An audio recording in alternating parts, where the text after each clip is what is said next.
And it's not on the agenda, but with the permission of our DA, we want to do the oath of office. Mayor Larry Schaefer, Collinsville, we're so thankful to have you joining us. And Michael Willis, if you would issue the oath of office. Good, Mayor, join me up here. Picture. Yes. Do we have anyone viewing online? Yeah. Okay. You'll raise your right hand and repeat after me. I, Larry Schaefer, do solemnly swear that I will support, obey, and defend the Constitution of the United States and the Constitution of the State of Oklahoma, and that I will not knowingly receive directly or indirectly any money or other valuable thing for the performance or non-performance of any act or duty pertaining to my office,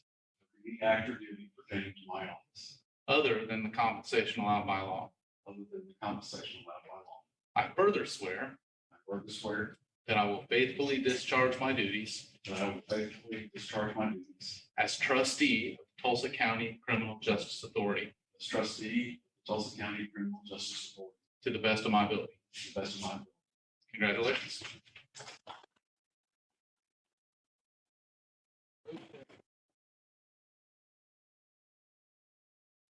Sign there. Read it. And then sign there. It's the county. That's right. Sign there. And then we'll have you also sign that.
Good to go. Great. Welcome aboard.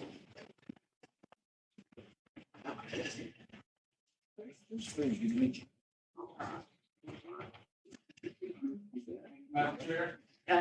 Thank you, Clerk Willis. Thank you very much. And thank you, Mayor Schaefer. We really appreciate you being here. We're going to move on to the nomination and election of officers for the remaining calendar year. Vice Chairman for TCCJA for the remainder of 2021. Do I have a second? Second. I got a motion and a second. Sherry? Schaefer, Yes. Peters, Yes. Salee, Yes. Spoon, Yes. and Key. Yes. Consider and vote on the minutes of the meeting March 24th, 2021. Second. Motion and a second. Sherry? Schaefer, Yes. Peters, Salee, Yes. Spoon, Yes. and Key. Yes. Reports, recommendations, and possible action, budget office report, claims, approach, and reports on the budget revenues and expenditures. Aaron? Good morning. For the month of March, we are asking for your approval for claims, purchase orders, and payroll in the amount of $2,993,002.01. Total appropriations in the amount of $2,292,725.04. Second. Motion and a second. Sherry? Who seconded? Spoon. Schaefer, Yes. Peters, Yes. Saliq, Yes. Spoon, Yes. Keith. Yes.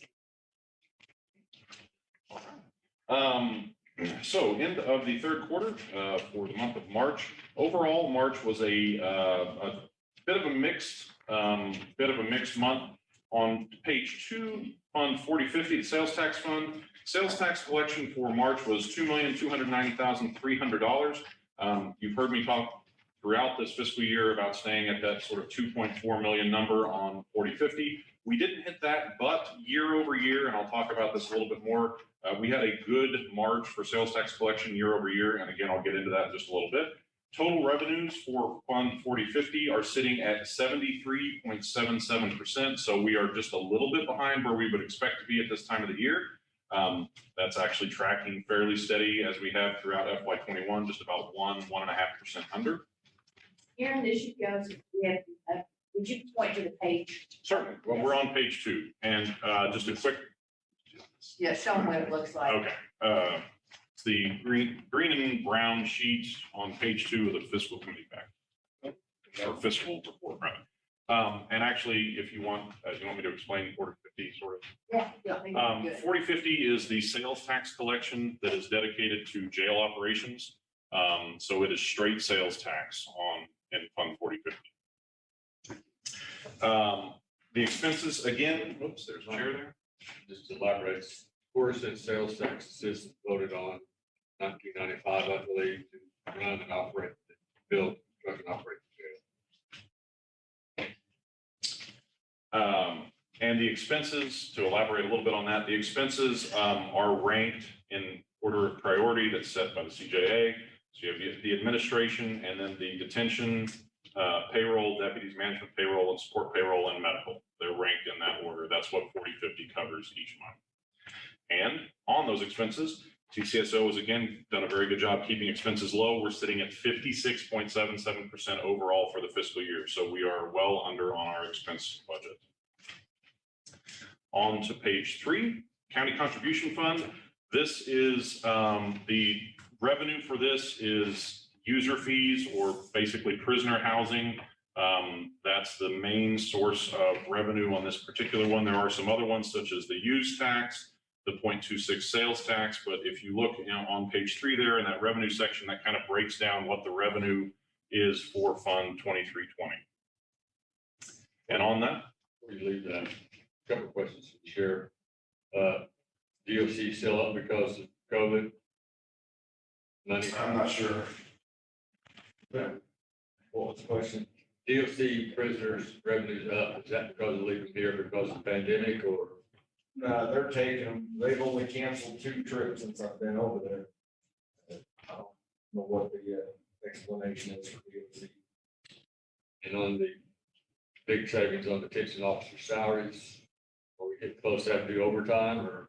We've been doing overtime for almost 3 months now. That's the only way I'm able to keep the doors open, but I'll tell you what state we're in here in just a minute.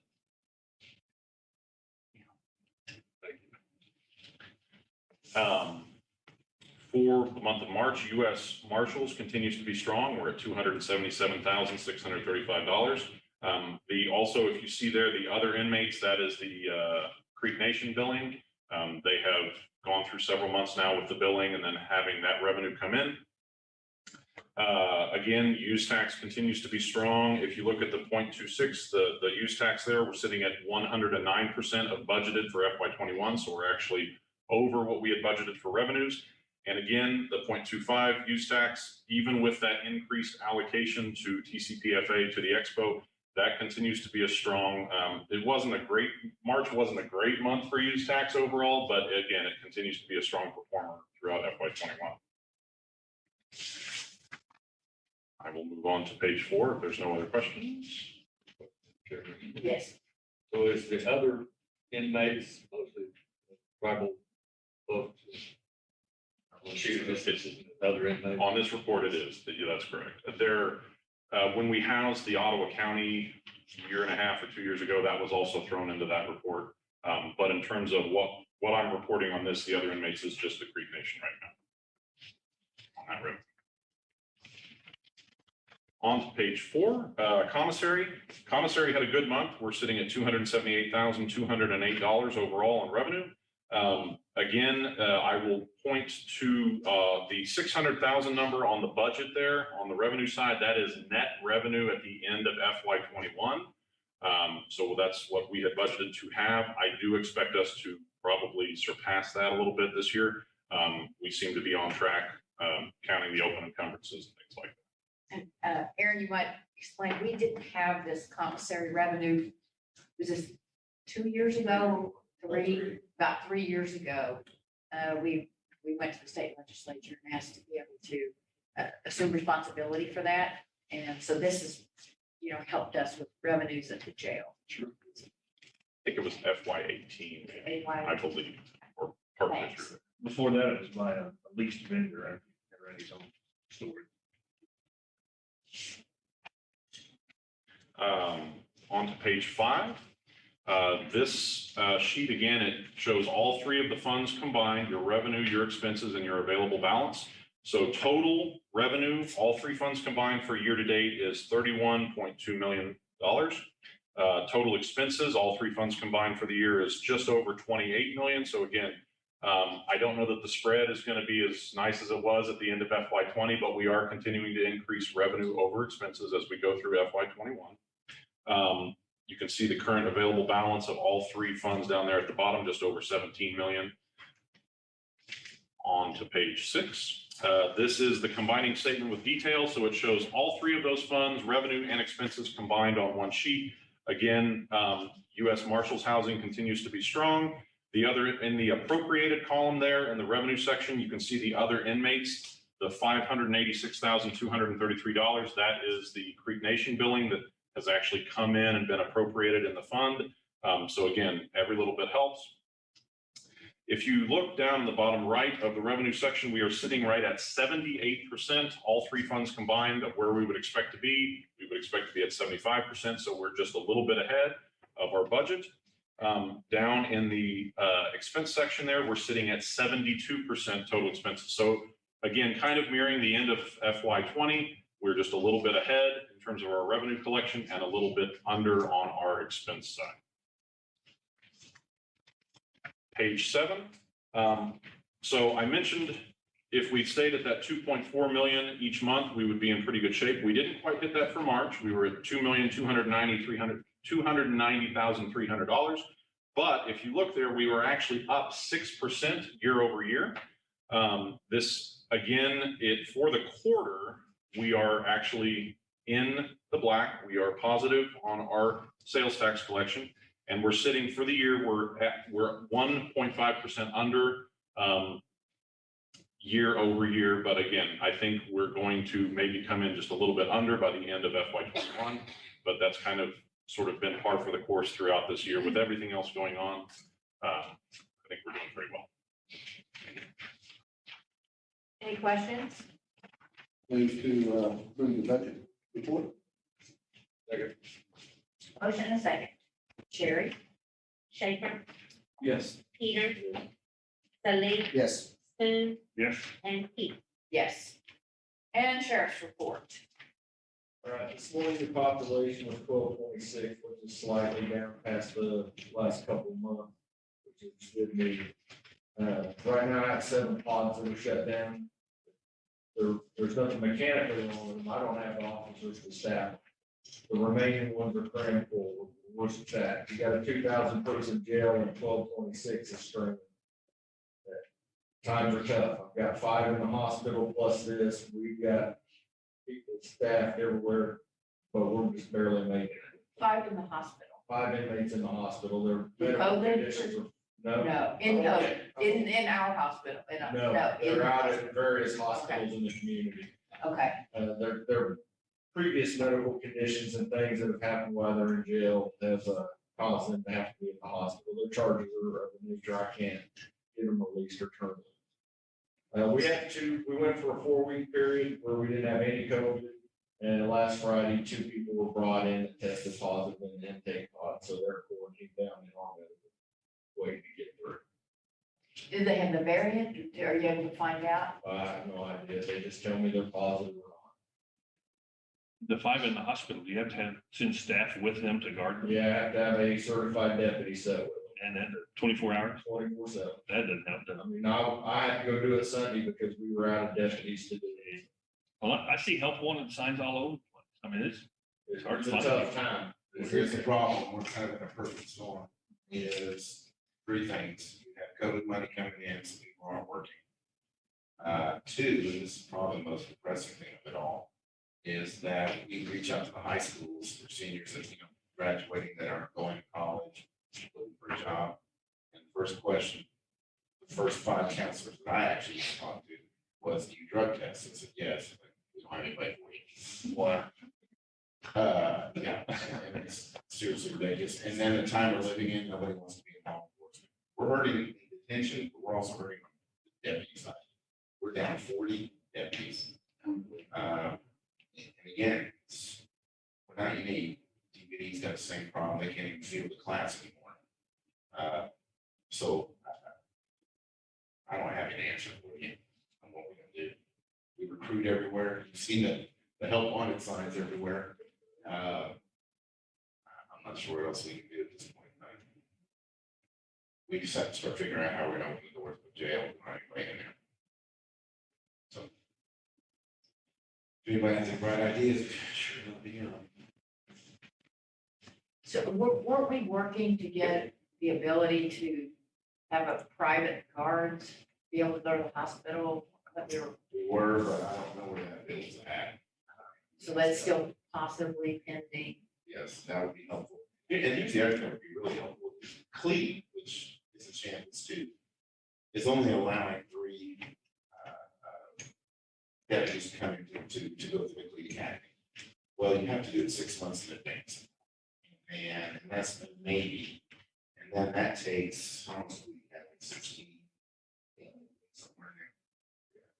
And so we have to wait that amount of time just to get a deputy. Then when we get that deputy back, we've got to send it through FTO training so that we're covered liability wise. And so you're talking 3-4 months before deputy, a new deputy will come in. By then, we've had several resign or retire. It's just it's becoming a nightmare. We need to get some supervisors for Wayne Hall. I know. Well, ET, probably most I of saw you, that. she retired. It's sad, bittersweet, but we're happy for her. Yeah. Yeah. we need So to- the CLE, will they be making some changes now that, no? Now, everybody's trying to find a way in which to run their own CLE academies, but you can do it. We've been looking into it. This is supposed to day, but it's difficult. You got to provide instructors, which means I got to put deputies out to go do instructing. And now I don't have deputies to do their job. So it's a chess game for sure. For the new fellow, this has just been building over the last couple of years. I mean, it's just downhill slope. It is. It's gotten great. It has been, so. It'll take a while to climb out of it, but, yeah, right now is a bad time. Any other questions?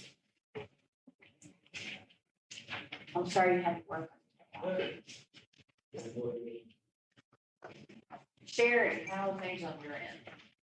Morning. And so, yeah, we should introduce everybody to tell them what you do. Hi, I'm the Director of Tulsa County Court Services, pretrial release. We assist individuals that are unable to pay bail to get out of jail. We have some supervision components in our office in terms of alcohol monitoring and GPS monitoring pre-sentence. We provide those services to the courts. Also with conditions of bond sometimes, or personal recognizance bond. We have a community service program that services 10 cities in Tulsa County, mainly the 3 commissioners districts, but we do special assignments in the cities, if you're interested. We do UA testing for indigent population for the alternative courts, which represents DUI, drug court, mental health court, and veterans court. And we also supervise a program called Women in Recovery, which usually about 120 to 150 women in that program. They're all pre-sentence, looking for better outcomes so that we don't send them to the Department of Corrections to get nothing. Kind of the overall justice.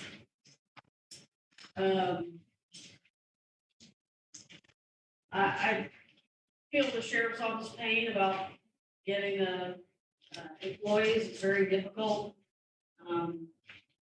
We've asked for 2 additional staff in the general budget for the budget board, and in hopes that we could run a 24-hour operation at the jail and hopefully release more people with the bond docket process and providing more documentation on the front end. Commissioner Peters actually asked last month for some statistics where you can see in the last 3 years, our numbers have almost tripled. And I'm happy to say that we've been doing some work with our absconder rate to see where that is. We're about 70% successful, which is really good. I think we'll be even better if we can get more people in and try to attempt to contact those folks to get them back in. A lot of people don't really know how that works, but especially with COVID and pretrial reform, judges are more willing if someone misses a court date for transportation, or they don't have an alarm clock, or they just don't function like we do to get up when they're supposed to. They're more willing to let them come in and get a new court date so they don't have a warrant for their arrest. Every time they get a warrant, just tax on additional fees to what they're gonna owe anyway. So it's kind of a dumb thing to do. But Yeah, never dig out. $75, $80, something like that every time you get a warrant, which you can't pay for what you had in. So, we hope to be able to have that process work a little bit better than it is now. We're working on that now. But 70% is pretty good. I'd like to have it about 90%.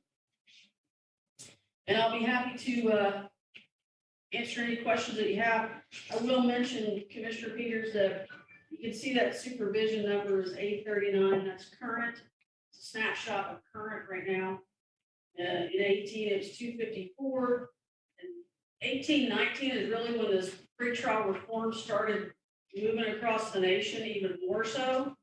And when we started talking about bail and the judges really started getting involved and starting that bond docket process.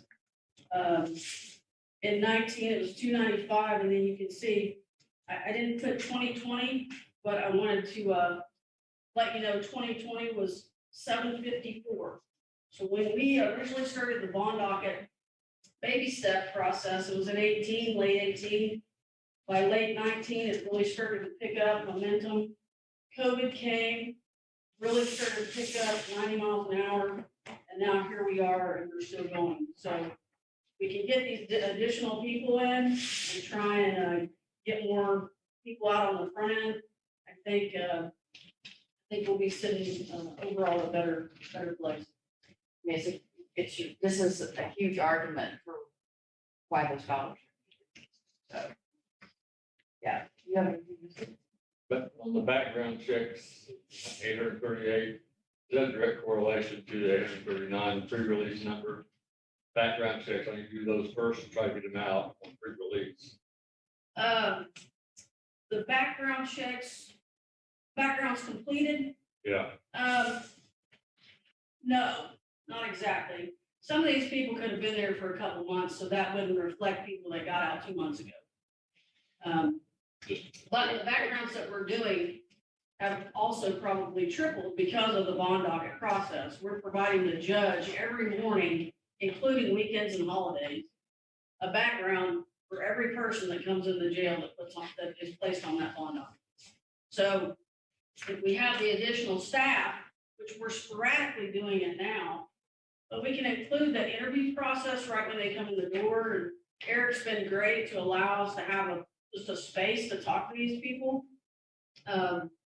We can include the pretrial assessment. You know, we can already have the bond filled out with the person's references, where they're going to live, and some questions, about 6 questions that the judges wanted. And that's in terms of what that bail hearing, what they would be doing to conduct those, and they wouldn't have to ask those questions again and move along faster. So we can get those people on the front end and get all that done. I think it will cut down release times and actually, hopefully get more people out. And Mayor Schaefer, if you look at here, Sherry was referencing, these are the community service workers, and we always fight over which district is getting the most attention. Mayor, I'll read the list. So, anywho, but if there's a need in your community, you see that different groups that are community service workers help with, so. And Sherry, we all appreciate everything you do. Thank you. And that's my report. Thank you. Thank you, guys. I'm sorry you're going through all this. Any new business? Motion to adjourn? Second. All in favor? Any